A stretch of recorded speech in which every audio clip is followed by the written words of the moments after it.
This is really an honor to have and a privilege to be able to visit with good friends from ACDA, colleagues as well as good friends. It's been an interesting time for me to review and reflect and think about a life of career, and in fact, a total life as far as that goes. And it prompted me to get out old scrapbooks and photo albums to kind of put this in some kind of chronological order. 80 years is 80 years plus is a long time. And it was interesting to me as I reviewed these past years how everything fell into one of four sort of segments of life. When we're looking at a career, it begins, the first segment is preparation. The second one is the teaching career that I had, and then the third is the administrative career, and finally the retirement career. And yes, retirement is a career too, believe me. Now let's look at those four segments just a little bit and see how it relates to the interesting fact that music seems to end up being the centerpiece of every one of those sections. It started, way back in 1924, born in Pelican Rapids, a small village out on the west central Minnesota, and a wonderful little town, just the right place at the right time for me. Parents who certainly were interested in music, wanted us to, my brother and I, to have all of the benefits of that we possibly could. And a community that was music-minded, music-interested, a community that knew the saying about it takes a village to raise a child. They knew all about that long before that phrase became popular in recent years. What about that village? Well, we had a band. That's where I got my start. So I ended up at Concordia as part of my preparation. Here, I luckily made the band right away. And way down at the end of the line, granted, but I was in there and having a wonderful time. When suddenly, within the first 3 weeks of school, there came a very dramatic change. A change like one has very few of in a lifetime, I'm sure. One of my classes was ear training from Paul Christensen, who was a young fellow at the time.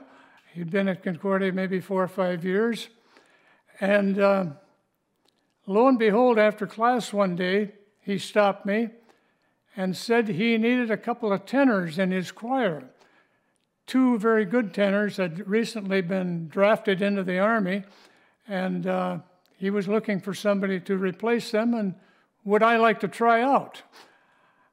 And my quick response was, well, no, I'm in the band, and my interest wasn't in choral music. It probably was the only time in his history that he was turned down. I can't believe that. And fortunately, Paul J. stopped me again a day or two later. He said, have you thought about that? And I said, well, yes, but I wouldn't want to give up band. He said, oh, I've taken care of that. He said, the band director agrees, our rehearsals are at a different time, and you can be in both. And that was a new one, too. This hadn't happened to anybody up until that time. But, I got in that choir, and as choral directors know, it's a new life. And especially when you're under a top flight conductor, the likes of a Paul Christensen. That changed everything. From there on, choral music became the real centerpiece of my life. Well, the preparation at Concordia obviously was very good. And I had a unique experience that I do want to share with you. A lady, Margaret Newton, who was the choir director at Moorhead High School, the director of music there, in fact, and she taught the music ed classes at Concordia. I was doing my practice teaching down there senior year, and she was called away for a family emergency. Her mother in Ohio was seriously ill, and the school agreed to let me complete my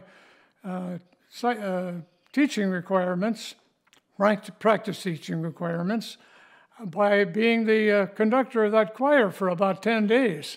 And it was right at the time of the preparation for the District Music Festival. Yes, preparing the choir for the District Festival was a real break for me, and because I did then get to know the guest conductor who was coming in, who was Archie Jones. And again, the well-known in today's ACDA circles, although there was no ACDA at that time. He went on to become its first president, and as a matter of fact, is the reason I got involved in ACDA, because he invited me to be a representative from Minnesota and be a charter member. His plan was to have ACDA, including at least 2 people from each state. He wanted a college person, and he had Olaf Christensen lined up, and it ended up Kurt Hansen, my good friend, and myself were representatives from Minnesota. Well, on we go into the teaching career, and down to Bruton, a little town in central Minnesota. Had a wonderful time in that little town, and talk about being at the right place. Yes, there was a young lady teaching there the first time too. First-year teacher from St. Olaf. It ended up I married that girl. Can you imagine the bitter rivalry of Concordia and St. Olaf at that time? We always referred to it as a mixed marriage that survived. Not only survived, it thrived. 62 plus years, and it's still going strong.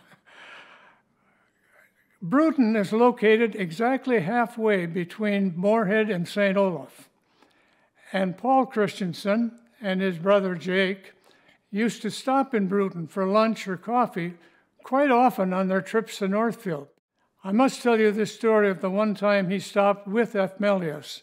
He was bringing him to Moorhead to stay for a little while, and he was in very poor health at the time. We had lunch, and I took the chance of just saying, would it be possible for you to come up to the school and just hear the choir for a few minutes? And he said, of course we should do that. And they came, and we sang for him, and he made one observation to the choir when they finished. Can you imagine this little school, and we had the audacity to try to sing Wake Awake. I was saying it pretty well, but certainly I'm sure he wasn't satisfied.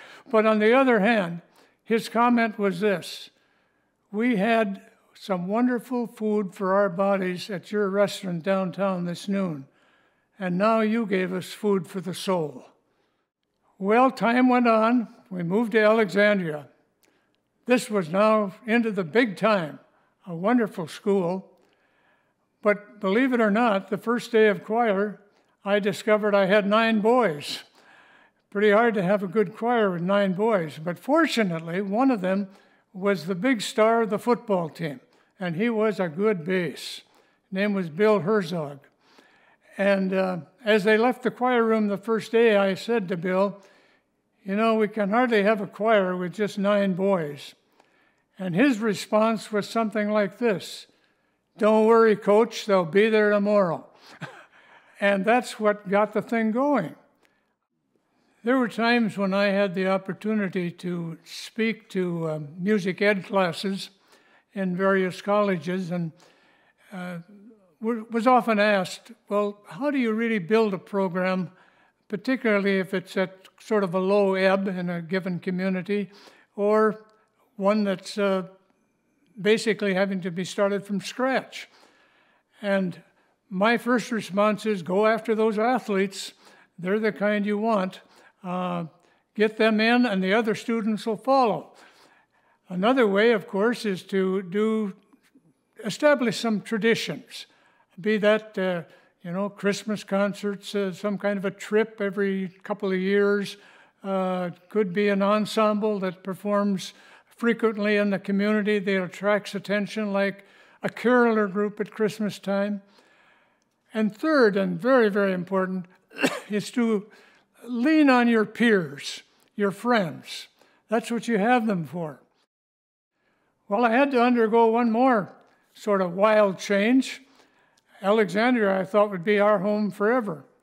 But an opportunity came to become a member of the staff at the State High School League. They were just in the process of absorbing, if you will, a music contest program into their fleet of programs that they administered, of course, primarily athletics, but also speech and now music. If there's any negative to it, it was that it reduced my opportunities to be closely associated with ACDA down through those ensuing years. Time-consuming and just made it impossible. But music had a hold on me. It wouldn't let me go. And I almost immediately found a chance to be the choir director at Calvary Lutheran, a good church choir, and within another year, the director of the Minneapolis Apollo Club. So I kept my hands, my fingers, my mind, my whole being in music, even though I was dealing more with athletics than I was with music at the time. It meant a lot to me, and I think it also enhanced the feeling of music being a more integral part of the total school program.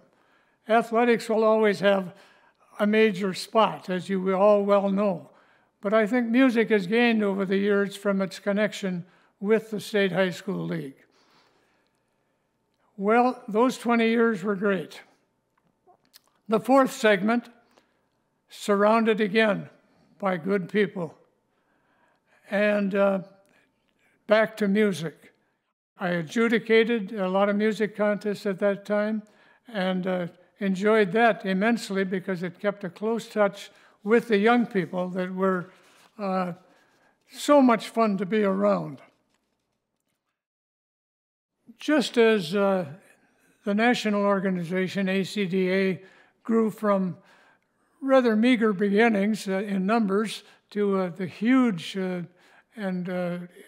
organization that it is today, Minnesota's chapter started the same way then, a few years later. And there weren't very many, and the growth was very modest to begin with, but as time went on, from that beginning maybe of just 40 or 50 people, suddenly finally there are about 600-700 members, and doing some fantastic things. In retirement, I know it got me back involved with them, and a few of us decided we should try to do something about an endowment fund in the name of F. Melius Christensen. And lo and behold, time went on, and the leadership of that organization were so resourceful, and they figured out ways of raising money, of getting help, of getting grants, but also doing it through concerts of their own. You see, it takes that next generation to kind of take over and take a new approach to some of these things and do the job. We are about to celebrate, our 50th anniversary. It's a big event, and there's some great program planned, and I know I, for one, can hardly wait. I'm going to stick around. I want to hear those concerts, and I want to hear the panel discussions and the talk. That's the people you need to be around if you're going to grow in this business. And believe me, you're never too old to learn.